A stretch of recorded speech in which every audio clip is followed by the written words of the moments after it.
Dober večer. Življenjepis moje gostje je več kot natrpan in bogat, vendar je ne boste zasledili v popularnih medijih na prvih straneh. Kaj bi tam namreč počela magistrica, ki se ukvarja z razvojem potencialov ljudi, uravnoteženim zastopanjem spolov v poslovnem svetu, s ponovno aktivacijo brezposelnih ljudi, s coachingom, s konji in še bi lahko naštevala. Dober večer, Natalija Cvikl-Postružnik. Dober večer, hvala za povabilo. Malenkost, z veseljem. Če se zaustaviva kar pri nazivu magistrica, zveni nekako bolj ljubkovalno in manj resno kot magister, ali se motim? Nimam tega občutka. Meni se zdi pravzaprav lepše magistrica in me osebno moti, ko uporabljamo napačno izpeljanko magistra. Tako da magistrica se mi zdi, poglejte, naredila je res eno pomembno zadevo, neko šolo, pridobila znanje in dali smo ji celo en tribut, neko priznanje s tem, da smo ji dali pač naziv. S tem ne vidim pravzaprav nič slabega, celo obratno. Zdi se mi bolj pozitivna in energijsko, boljše kot pa moška izvedenka. Bolj simpatično. Bolj simpatično, tudi. Tudi simpatični ljudje so lahko pametni. Jaz mislim, da veliko simpatičnih ljudi je simpatičnih prav zato, ker so pametni. Podpišem.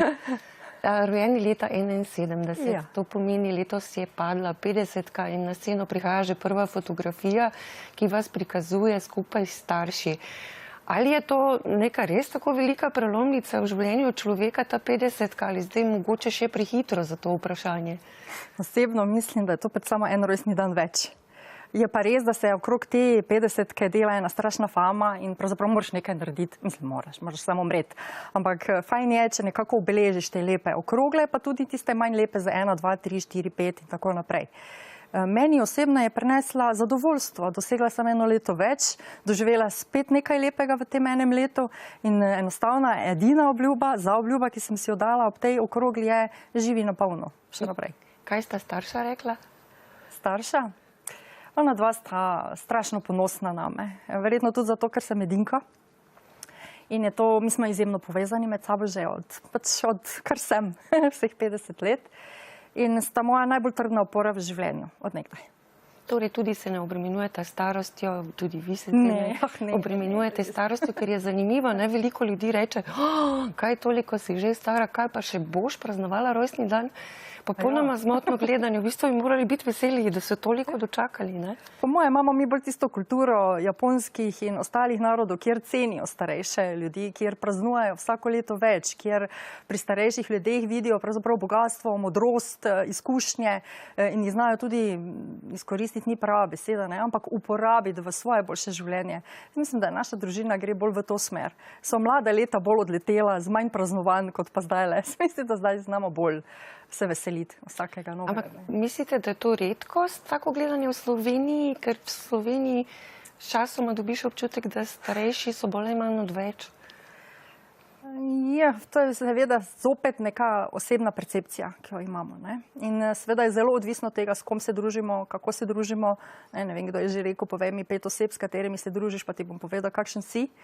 Tako da, ampak ja, vse skupaj, ko pogledamo, tudi to, kar se je v času preteklega leta in pol dogajalo, so bili ravno starejši ljudje, tisti, ki so po moji oceni najbolj trpeli v tem obdobju, kjer smo jih najbolj izolirali, najbolj so bili osamljeni, poleg mladih. Tako da se mi zdi, da imamo dva segmenta ljudi, ki sta res, ne vem, kako bomo to popravili, kako bomo to izboljšali, kako bomo to iz te res neke negativne situacije naredili nekaj dobrega. In to ti dve generaciji, če bi jo povezali med sabo, bi pa dobili neverjetne rezultate. Saj se trudijo z večgeneracijskimi oziroma medgeneracijskimi srečanji, ampak morda pa je epidemija samo razkrila tisto, kar je že prej obstajalo. Ja, zagotovo je sedaj bolj opazno in bolj vidno vse tiste rane bolečine, neprimerni odnosi, ki jih imamo, nespoštovanja in tako naprej. Vse to je sedaj v tem letu in pa postalo bistveno bolj odprto, bistveno bolj na očeh. In v takih priložnostih je treba tudi ceniti družino, če imaš tako, ki naj bi bila prava družina, tako kot vi. Ja. Rojeni leta 71 so že povedali. Našla sem vseeno en dogodek iz tega leta, ki je zanimiv. Kaj mislite, katero vozilo so tega leta predstavili na avtomobilskem salonu v Beogradu? To bi morali mojega moža vprašati, on bi sprve povedal. Nimam pojma, ampak če je bilo v Beogradu, bi moralo biti neka zastava, ne vem, kjera. Zelo vroče. Ja, ne vem, kjera, ena zastava. Bila je zastava 101. No, evo. Slovenci se radi pohvalimo z dobrimi avtomobili, to je statusni simbol. Kakšen odnos imate do tega? To je stvar, s katero se pripeljemo od točke A do točke B.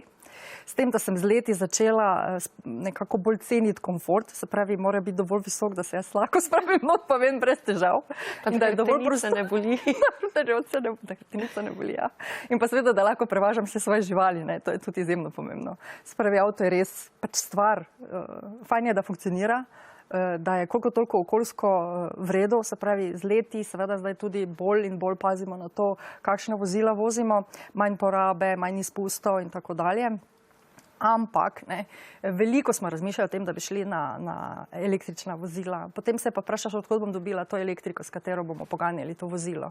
In če ga dobim iz hidroelektrarne ali pa iz Šoštanja ali pa iz jedrske, kaj sem potem naredila? V bistvu nič. Tako da iščemo še nek kompromis, seveda veliko kolesarimo, veliko hodimo peš, ampak ne gre, rabimo avto, žal, še vedno. Poleg tega je to precej umazana tehnologija, pravijo. Ja. In vse te baterije, kaj se z njimi dogaja, 10.000 km, ni celo 5.000, mi prevozimo preveč kilometrov na leto, kar pomeni, da bi 3-4 na leto morali menjati, kako bo to za razgradnjo. Ne gre. Se mi zdi, da na ta način še vedno manj onesnažujem, kot bi sicer. Zanimivo. Ja. Pa drži, ne? Lahko ste izbrali eno osebo iz svojega življenja, ki jaz postavim 3 vprašanja na terenu. Izbrali ste Brigito Kruder, direktorica Ljudske univerze v Slovenski Bistrici. Zakaj ste izbrali ravno njo? Poslušala sem intuicijo. Se pravi, ko ste mi povedali, da naj izberem osebo, sem enostavno se prepustila in prva oseba, ki je preplavila moje misli, je bila magistrica, tudi magistrica, Brigita Kruder, s katero sva pred leti začeli najprej na poslovnem področju sodelovati in nato se je ta odnos se je razvijal in sedaj si lahko rečem, da sva prijateljici z veseljem. Prijateljstvo je resna beseda. Se ga da v krajšem času tudi vzpostaviti? Ali je to količina časa potrebna, da nekoga dobro spoznaš? Rekli ste, intuicija vam je povedala, ne? Ja. Obstajajo različne teorije.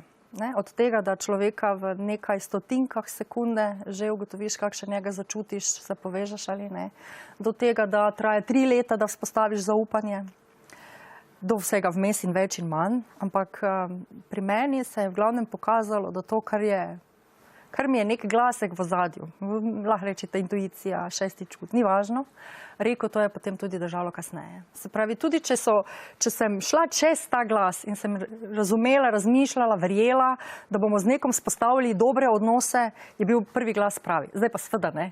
Lahko greva v tiste zgodbe, da prvo verjameš in potem gradiš na tistem in misli se udejanjajo in tako naprej, dispenza, ne vem, tega je veliko. Lahko rečem, da sem si tudi sama to skuhala ali pa priklicala, kakorkoli. Prepustite se, ni recepta. V redu. Toliko upam, da so slišali vsi ti, ki to gledajo. Je pa Brigita zdaj na vrsti in sicer je bilo prvo vprašanje za njo. Kakšen vpliv je imela Natali na njeno življenje? Izjemen. Zdaj se moram kar malo skoncentrirati, ker vpliv, ki ga ima Natali na moje življenje, ni samo profesionalen, ampak je tudi oseben. Natali je pač taka, da te zaobjame z svojo energijo in ne moreš, da ne bi postala tvoja prijateljica tako ali drugače. Zdaj, tega pravzaprav ne znam čisto natančno opisati, pač preprosto, ko se ti življenjske poti s takim človekom prepletajo, je to in potem se začnejo dogajati stvari na profesionalnem področju, kjer sodeluješ tako ali drugače, na osebnem področju, kjer se ti zgodi, da prideš v življenju do nekega izziva, problema, včasih pa ti je samo malce dolg čas in takrat te pravzaprav pokliče Natali, preden sploh ugotoviš, da jo rabiš in te pogosto lahko bi rekli brcne, ampak recimo, da se lepše sliši, da te krcne iz tistega tvojega samovšečnega, samozadostnega obdobja in te potisne naprej. No, včasih te potisne tudi nazaj k samemu sebi, da se najdeš, da se preizprašaš, ampak vedno iz tega nastane neka nova kvaliteta. In to je pravzaprav neverjetno, da niti ne znam tega zelo natančno opisati, niti ne znam vsega definirati, ampak to, kako se te dotakne in ko vstopi v tvoje življenje, pravzaprav čutim.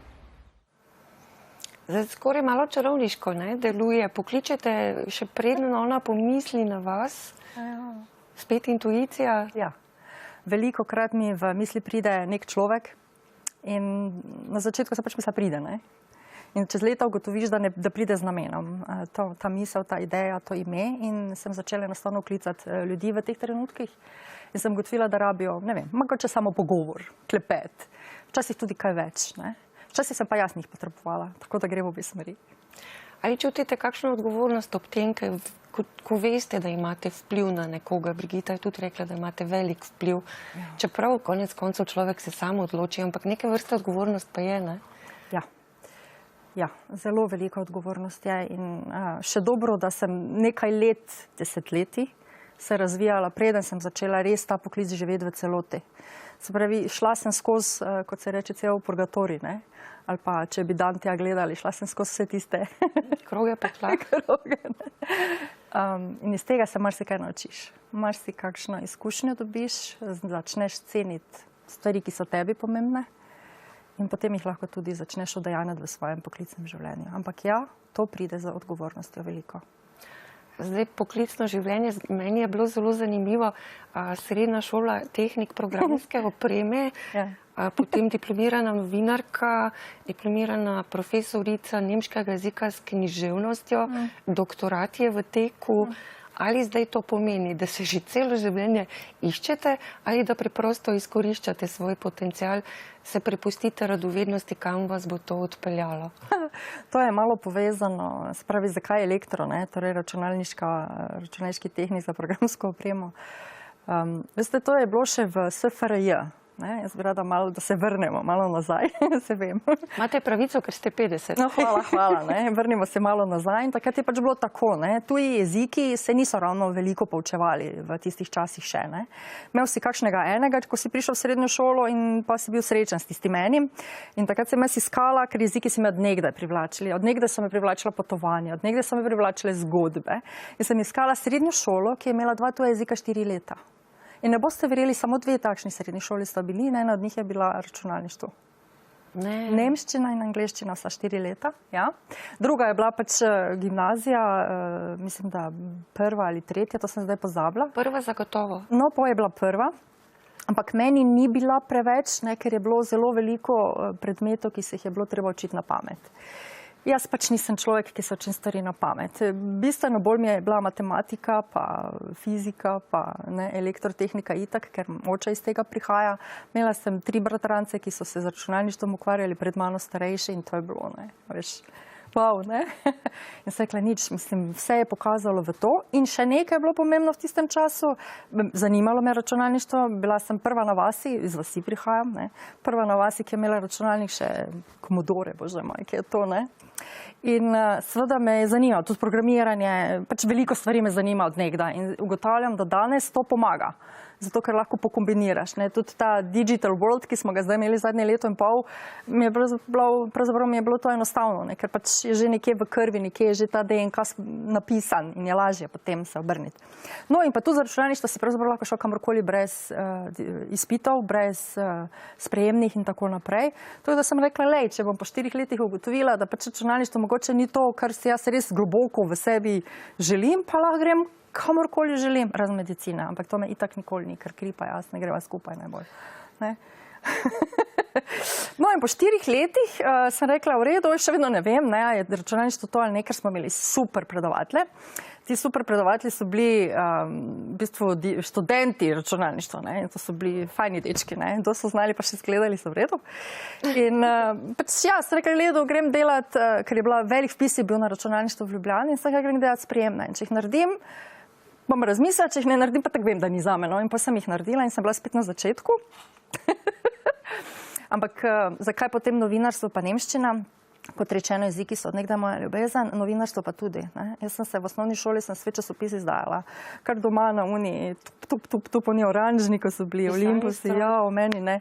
In sem tipkala tisto z onimi vmesnimi vijoličnimi, ne. Vse prste sem imela črno-vijolične in svoj časopis. Glavne teme so bile? Od nekdaj so bile okolje, živali in pač ja, v glavnem to, ne, kako smo mi povezani s temi zadevami. Ja. Zanimivo. Ja, res, ja. Je to nekaj, s čemer se v bistvu rodiš, ne? Ja, ja. Bova to malo več povedali, ko se bova lotili razvoja potencialov. Okay. Zdaj bi opozorila še na obdobje, ko ste delali na Zavarovalnici Maribor. Tam je bilo tudi tržno komuniciranje in take bolj konkretne stvari, če lahko ta izraz uporabim. Fotografijo mava iz tistega časa in sicer za ene donacije, kjer so šla sredstva materinskemu domu. Ja, drži. Ja. To je ta fotografija. Ja. Zakaj je točno šlo? Takole, v tistem času, pa se tudi zdaj še vedno, kolikor spremljam zavarovalnico, zdaj Sava, takrat Maribor, nam je bilo zelo pomembno, da vračamo nazaj v okolje. Se pravi, mi živimo, zavarovalnica je živela od okolja, od ljudi, v katerem je delovala in s to akcijo smo povezali dva segmenta, ki sta bila za nas zelo pomembna. En segment je bil seveda nogomet. Ne vem, koliko je iz življenjepisa bilo ali koliko ste to mislili omeniti, ampak jaz sem bila edina ženska, ki je bila članica upravnega odbora nogometnega kluba Maribor. Če lahko ob tem samo pripomnim, ali ste vedeli, da je Zlatko Zahovič rojen istega leta kot vi? Ja, to sem pa vedela. Samo povem. Ja. No, ampak, no. V glavnem, in potem smo povezali pa še ta drugi sklop in to pa je ta deprivilegirani segment ljudi, ki je zagotovo v materinskem domu. So tako hude in krute zgodbe, da... Se spomnite tega, da je v bistvu okolica protestirala, preden so ga postavili tam? Ja. Kjer so ga, to razumete? To je sindrom NIMBY. Not in my backyard. Se pravi, podpiram, sem za, sam prosim, ne gradite tam pri meni, ne, ker bojo prišli grozni ljudje, ki bodo prinesli nemir, ki bodo povzročili težave in tako naprej. Ne. Sej, materinski dom, centralna čistilna naprava, karkoli pogledamo. Ljudje pač tega ne želijo imeti pri sebi. Strah, nepoznavanje, odpor spremembam. Sebičnost? Ne, jaz bi rekla bolj strah nepoznavanje in pa odpor spremembam. Sebičnost, ne bi rekla, da smo Slovenci sebični. V resnici za vrsto akcij, ki smo jih dali, podpor od sebe, še tisti, ki mogoče res nimajo, vedno prispevajo. Še mogoče več kot tisti, ki bi res si lažje privoščili, ne? Če gledamo zdaj samo finančno, materialno, govorim. Ne, mislim, da Slovenci nismo sebični. Bi nam pa radi to prikazal, marsikdo, ja. Zakaj? Lažje je obvladovati množice, definitivno. Ja? Čim več strahu, čim več drugi so slabi, samo ti si dober, nezaupanje sejati. Zanimivo, da to zastraševanje pravzaprav res deluje. Ojo. Pa se smo videli zadnjo leto, pa mislim, kaj, rabimo še kakšen dokaz? Še kaj? Ne. Mi ne, no. Ja. Ne bova zdaj pošli preveč, zato ker bi vseeno rada še vas bolj predstavila. Pa v bistvu lahko vsako stvar tudi pokomentiramo skozi stvari, ki se trenutno dogajajo. Ne? Kaj se je recimo dogajalo takrat z vami, ko ste zapustili svet zavarovalništva in šli v čisto svoje projekte, programe, v neko negotovost z stvarmi, kot so razvoj človekovih potencialov. Večina ljudi še vedno to gleda kot besedno zvezo, ki pravzaprav nič konkretnega ne pomeni. Ja. Zdaj začniva na začetku. Ne. Že nekaj let, kar sem bila v zavarovalnici, sem vedela, da to nisem več prava jaz. Ne. Saj to človek nekako čuti. Ni bilo več tiste zagnanosti, nisem bila več 150% pri stvareh, ker jaz sem 150. Ne vem, če je to možno, ampak recimo, da je. Ne. Do maksimuma pa še malo zraven, ajde.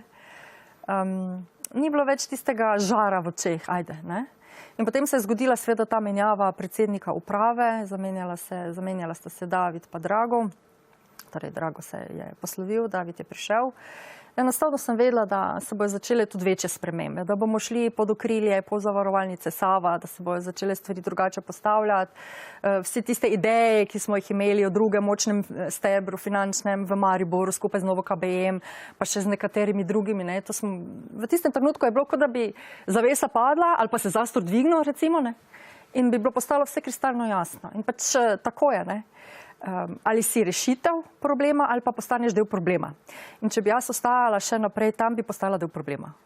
In je bilo boljše, da grem jaz zame, za moj tim in sva tudi za zavarovalnico. In smo šli pač čisto v redu, smo se poslovili korektno, v redu. Je pa to izrazito materialističen svet, ne? Zavarovalnica v svojem poslanstvu ne skrbi ravno za dobrobit ljudi. Ni to njena osnovna funkcija, ne? V bistvu bi naj bila. V bistvu bi naj bila in to me tudi prepričalo, zakaj iti v zavarovalništvo, ne? Ker sama vsebina zavarovalništva je z enim, se pravi, z vzajemnostjo poskrbeti drug za drugega, ko se zgodi nekaj nepričakovanega. To sem zdaj zelo poenostavljeno povedala. Lepo. Ja, ne? In dokler to funkcionira in dokler ni dobiček maksima obstoja, je to super. Ko pa postane dobiček bolj pomemben od vsega ostalega, kar ne vem, če je v zavarovalnici zdaj ali ni, težko bi karkoli sodila, nisem tam 9 leto, to pa potem seveda ni okej, ne. Dokler je bil Drago, tega zagotovo ni bilo. In dokler je bil takšen nadzorni svet, kot je bil in takšni lastniki, kot so bili, kaj je zdaj, pa treba njih vprašati. Ne, v bistvu se ni kregalo za mojo filozofijo, ne, z tem. Seveda, logično, bile so nezadovoljne stranke, bili so nezadovoljni zavarovanci, oškodovanci in tako naprej, ampak velika večina je pa bila zadovoljna, kar pomeni, da ko ti imaš zadovoljne stranke, si zadovoljen tudi sam, ker delaš nekaj dobrega. Če si tako narejen. Ker si tako, točno to, ne. Se pravi, jaz sem v delu uživala. To tržno komuniciranje, odnosi z javnostmi, korporativna komunikacija, to je bilo v bistvu povezovanje vseh različnih deležnikov. Prej smo videli primer materinski dom, nogomet, lokalna skupnost, zunanje okolje, pravzaprav je bilo čudovito delo. Res. Ker je del dobička šel tudi za prave stvari, ne? Ja. Fajn bi bilo, zdaj, če sva pri tem, seveda bi lahko država, vlada, mi torej, preko svojih predstavnikov v državnem zboru, sprejeli malo višjo stopnjo tisti, kar gre v olajšave, preko donacij in tako naprej, in recimo, mogoče tudi sponzorstva ne bi bila v takem smislu obdavčena. Sem prepričana, da bi podjetja lahko darovala, donirala, se bolj upletla v svoje lokalno in siceršnje okolje. Ampak žal je v svetu tako, da veliko ljudi pravi, da prevladuje pohlep. In da ta pohlep ne pomeni samo nagrabiti čim več, tista peščica ljudi, ki ima več premoženja, kot mi vsi ostali, ampak da jim daje tudi moč, da posedujajo ljudi, da se lahko izživljajo na njih. Ja. Kako v takem svetu nekaj spremeniti na bolje? Začneš pri sebi. Vedno lahko začneš samo pri sebi.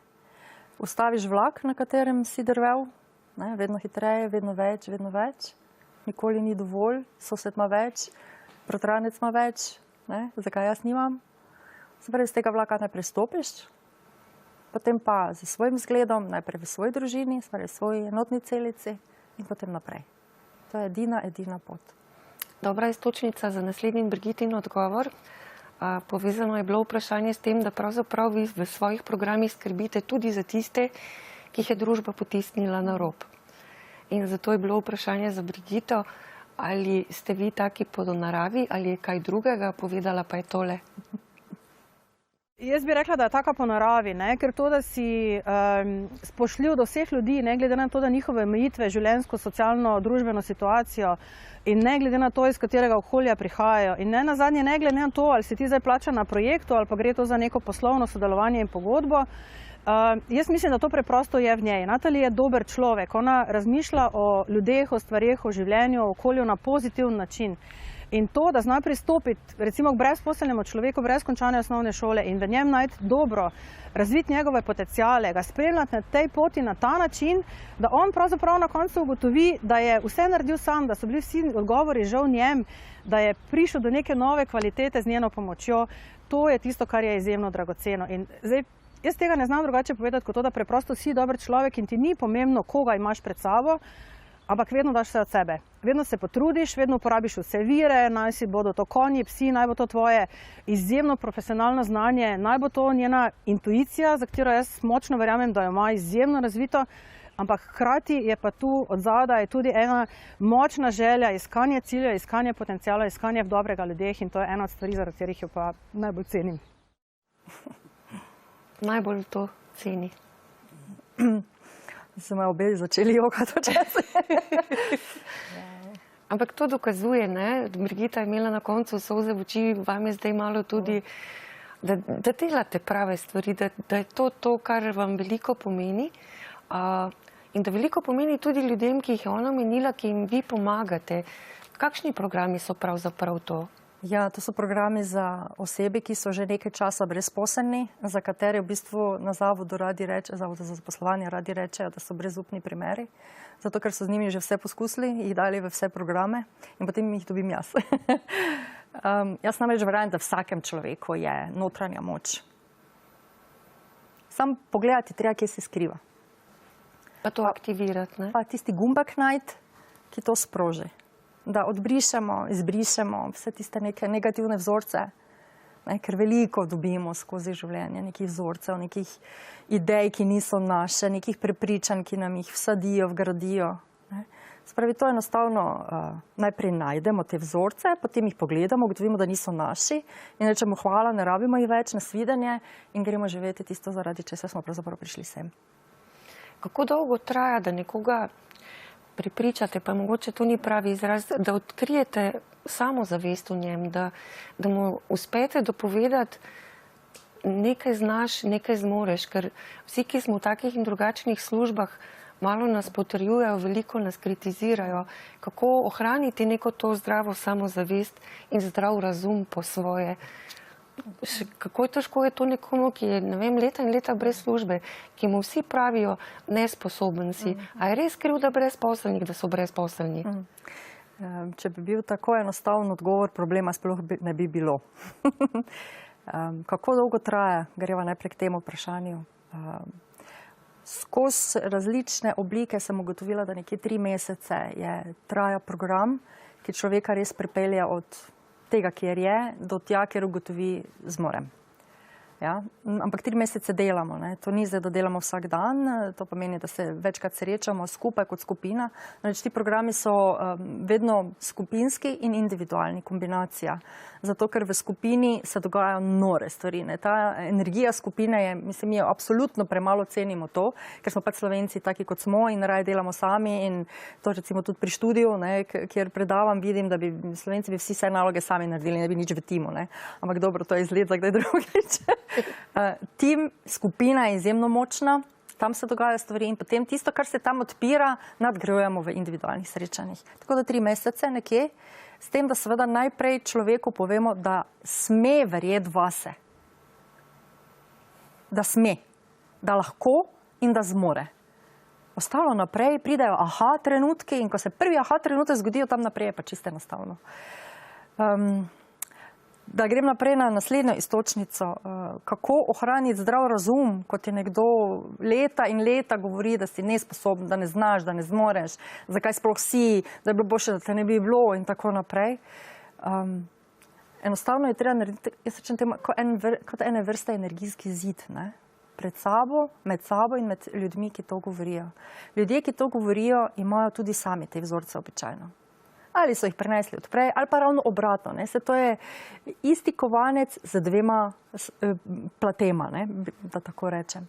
Spravi, najprej postavi mejo, naučimo se reči ne. Kako težko je to reči ne nekomu, ki ga imamo radi, nekomu, ki ga spoštujemo, nekomu, ki ima moč nad nami, naj se bo to zaradi posla, materializma, ni važno, česarkoli.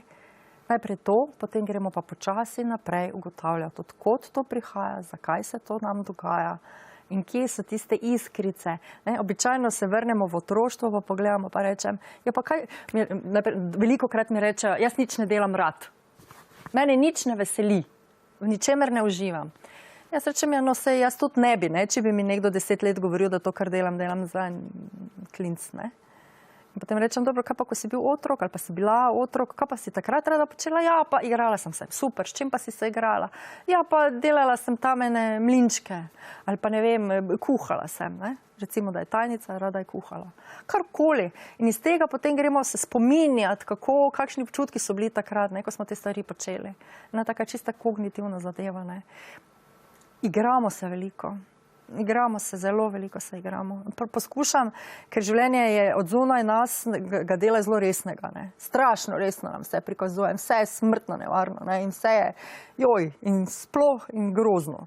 In potem se mi igramo, pa rišemo, na začetku je vse malo. In to odrasli ljudje, ne? Odrasli ljudje se pogovarjamo. O takih, ki so že nekje delali, o takih, ki so že nekaj v življenju naredili, ki že imajo svoje otroke, pa so zdaj pač nekje obtičali. Ne. O takih ljudeh se pogovarjamo, ja. In potem pripeljem pse počasih, nekaj čisto na prvo srečanje, ker bi bil prevelik šok, ampak čez čas in potem se začne topiti. Jaz ne vem, kaj psi delajo, ni še raziskal okoli tega, ampak enostavno se, kot da bi preklopil eno stikalo, kjer je bilo prej zmrzal in potem vklopi stikalo, ko psi pridajo, naenkrat je lepo, prijetno, toplo in čisto drugo vzdušje. Tukaj morda morava pojasniti, da imate prva Slovenka s certifikatom za coaching s konji in psi. Da. Zato ste pse zdaj tudi omenjali. Kako bi to preprosto opisali? Kaj to je? Ja, pri coachingih, se pravi, coaching je proces, v katerem oseba A, torej coach, pomaga osebi B, neki stranki, zato da premaga neke ovire, ki jih opaža v življenju, ali boljše medosebne odnose, ali večja samozavest, ali večja učinkovitost, boljša izraba časa, ne vem, pač karkoli ima oseba, da želi razrešiti. To je torej proces, v katerem se to dogaja. Običajno se dogaja med 3 in 6 meseci. Ja? En klasični coaching proces traja 6 mesecev, če delamo z živalmi, se ta doba skrajša za pol ali še celo več. Se pravi, žival k temu prinese eno lahkotnost. Kaj naredi žival, kar človek ne more? Še tako velik žival lahko pride do vas in vas pogleda za tisto iskrenostjo, ki za človeka imaš vedno, kaj ima od zadaj, ne?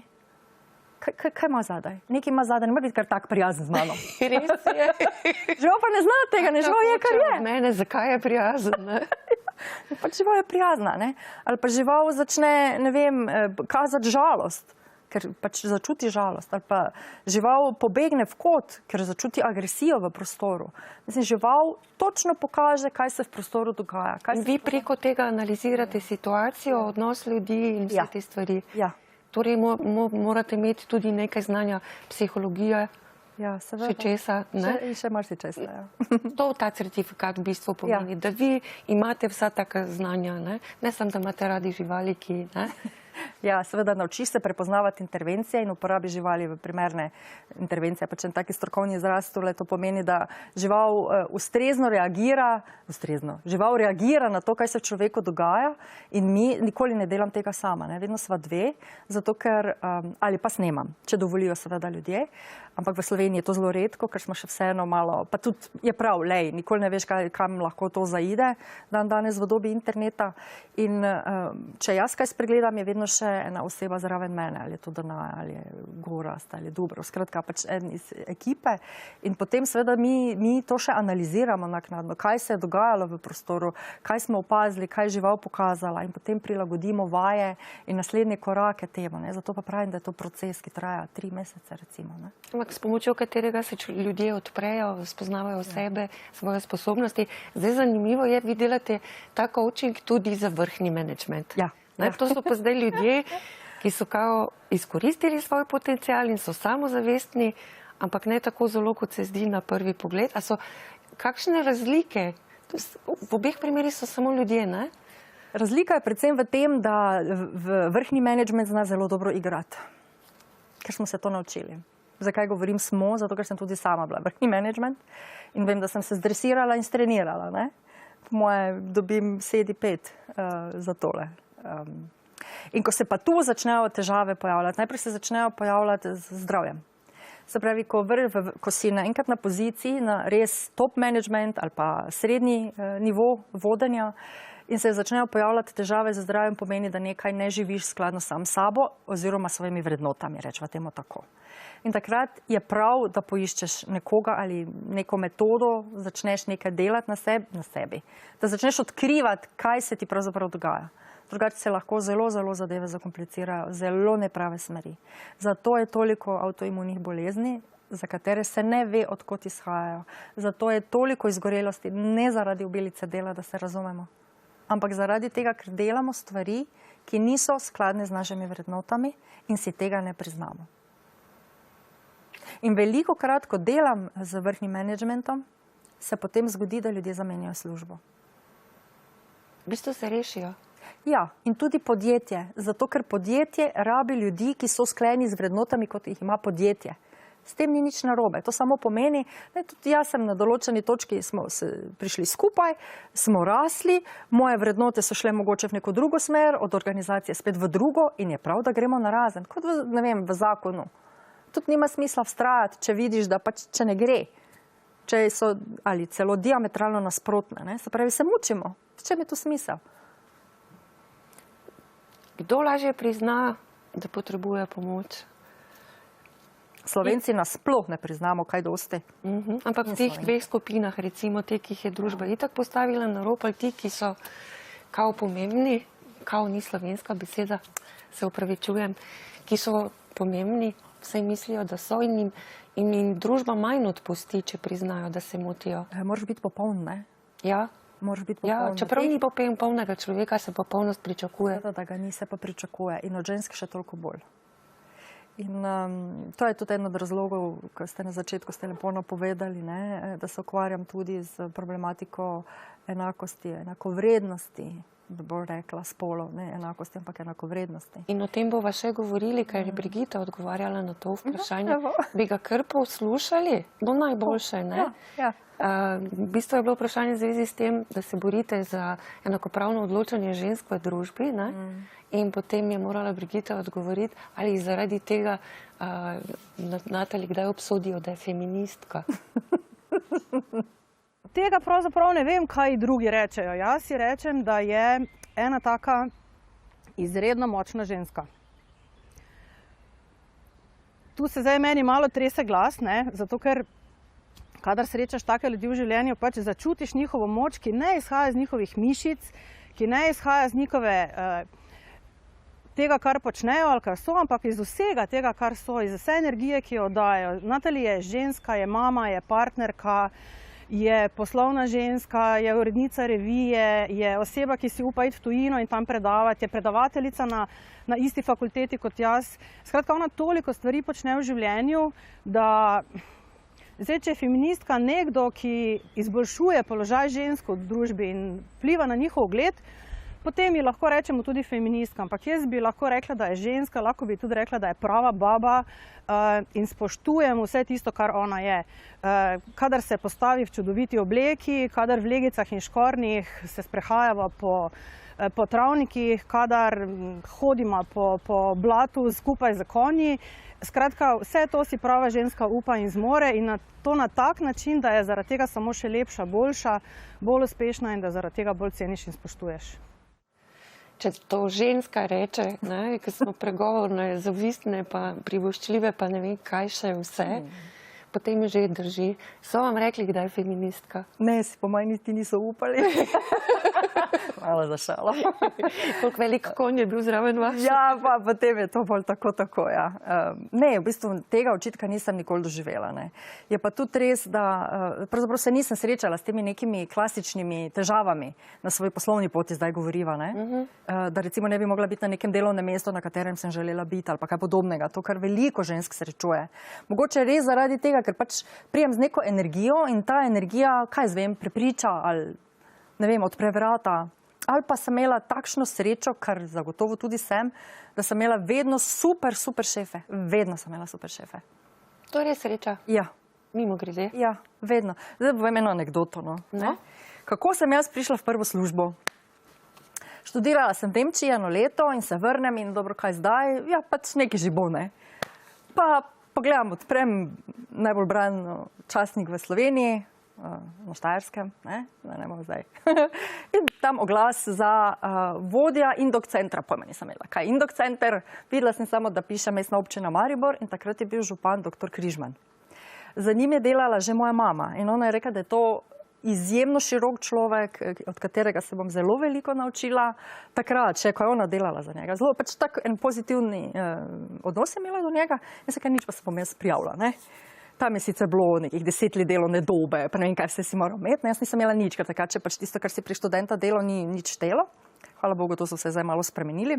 In jaz se prijavim in prijem na razgovor in potem ugotovim, tam sta bila, se pravi, ožji izbor in sta bila tam Gordana Kolesarič, moja bodoča šefinja kabineta in pa seveda dr. Križman župan. Pa me vpraša, dr. Križman, a se vi kaj novinarjev bojite, ne? Pa ga jaz pogledam, zakaj bi se pa bala novinarjev, če sem pa jaz novinarka, ne, zakaj bi se jih bala. Pa pravi, no, pač vprašam, zato ker Indok center pomeni, da boste imeli, pač delali, boste z novinarji, pa tako, pa se kaj super, ne, fajn, odlično. In sem dobila službo.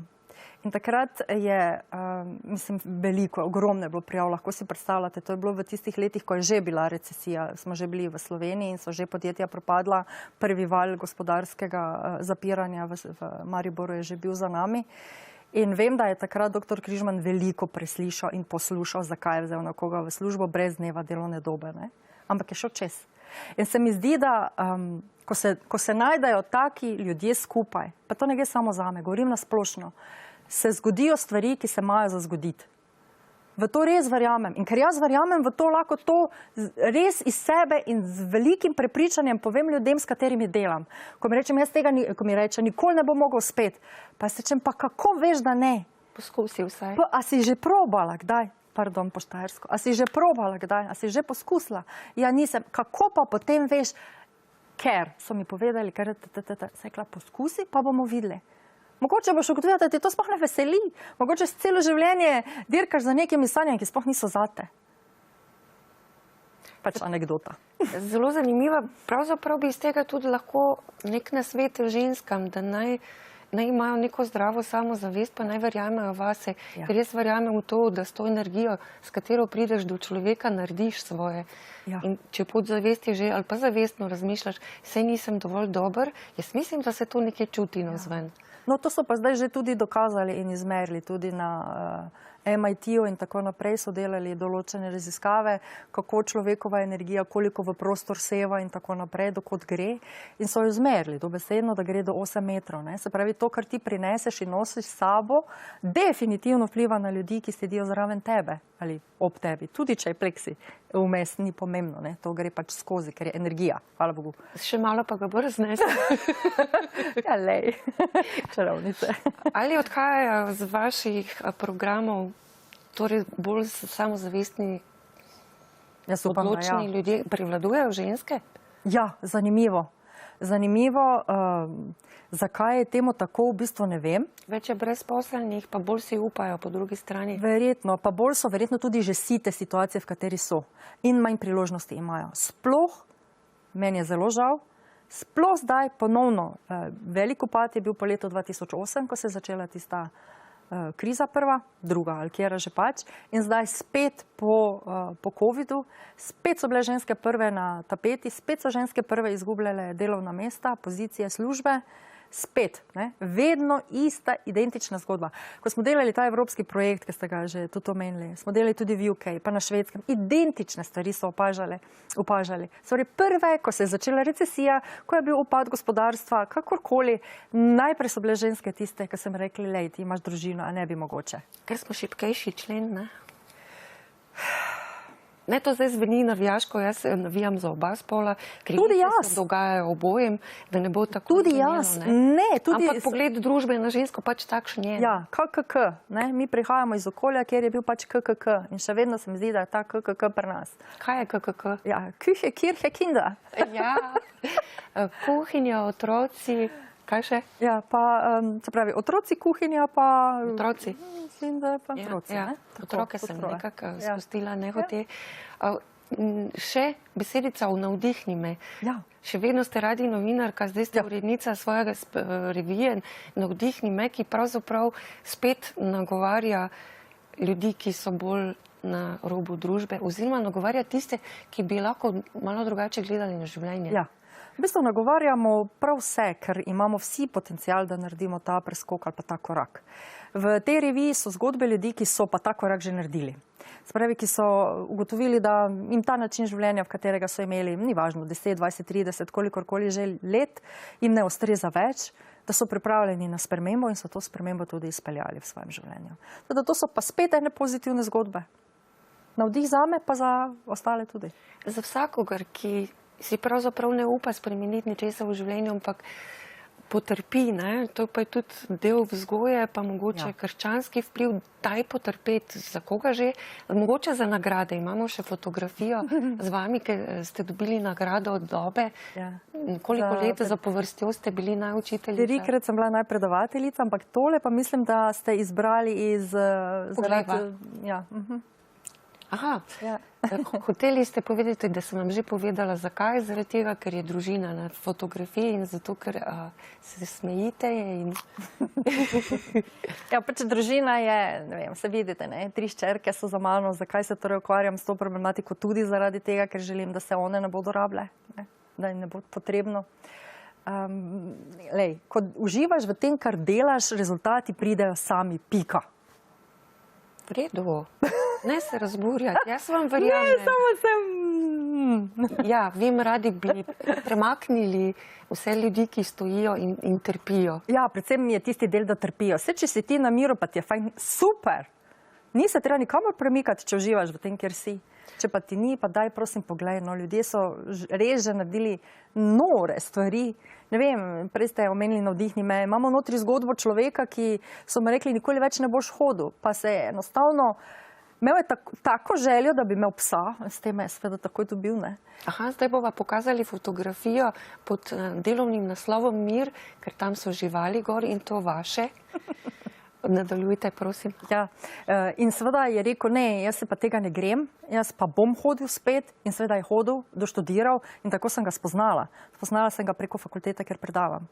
In ne vem, tudi na fakulteti se me vedno dotaknejo, vse veste, kako je na fakulteti, ne govoriš o osebnih zgodbah, ne? Pač predavaš vsebino. Ampak vedno, v vsaki izvedbi spoznam vsaj 4-5 ljudi, ki se me dotaknejo, ali jaz njih, ali kakorkoli. In potem absolutno navežemo kontakte, postanemo, ne bom rekla prijatelji, ker to bi bilo preveč, ampak ostanemo v kontaktih in se spremljamo drug drugega. In to je njegova zgodba bila tudi, no. Jaz sem pripričana to, da take zgodbe navdihujejo vsaj malo, ne, ker če ti pride z leve informacije, gled ta zmore, pa z desne informacije, da zmore, mogoče traja nekaj časa, ampak se pa premakne, ne. Še eno fotografijo morava pokazati, jaz sem v bistvu odkrila, odkot vaša hiperaktivnost, vi ste se z njo rodili in to dokazuje vaša ljubezen do motorjev.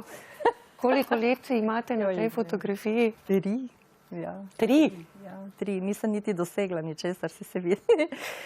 Ja, dobro, tu seveda to ni moj motor, ne. Tudi ne od naše družine, ampak motori so me od nekdaj fascinirali in to je tudi ena taka zgodba, ne. Moje starše je zelo skrbelo, pač edinka, sem že povedala, in nisem dobila mopeda, apenke so imeli taka, tomuske, ne. In niste razvajeni? In pač nisem, ne, v redu, ne boš, pa punca si, pa gor pa dol.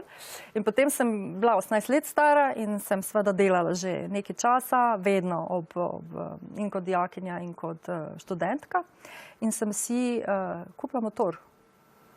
Seveda, in nisem imela še niti izpita in so me odpeljali do motorja in z motorjem sem se potem pripeljala domov. Tako da to so tudi ene take zgodbe, se pravi, kjer je volja, je pot. Danes ne bi več priporočala tega, ker je drugačen promet, pa drugače se gleda na te zadeve, kot se je takrat, ne, in seveda sem potem takoj šla delati izpit, da se razumemo, ne. Ampak ja, bila je moja želja, močna želja in sem si jo pač uresničila. In tako sem si še kakšne vrste druge in verjamem, da si jih lahko tudi ostali, da ni zadržkov, če imaš voljo, če res je želja dovolj močna, boš naredil tisto, kar je potrebno, da boš jo uresničil. Pravzaprav to pomeni samo ne biti na miru, ne obstati. Poskušaj. Ja, ampak vzeti si tudi čas pa biti na miru. Se pravi, to nenehno vrtenje, iti naprej, boljši biti, ne vem kaj, vsaki dan napredovati za ne vem koliko procentov, tudi nikamor ne pripelje. Izkoristi potencial in če na lestvici do 10 tvoj potencial 4, bodi zadovoljen 4, ker je to. Če si ti zadovoljen 4, je to super. Če pa si nezadovoljen, pa nevoščljiv, pa gledaš, kako drugim super krasno gre, ja, pa se pa premakni na 6 ali pa 7.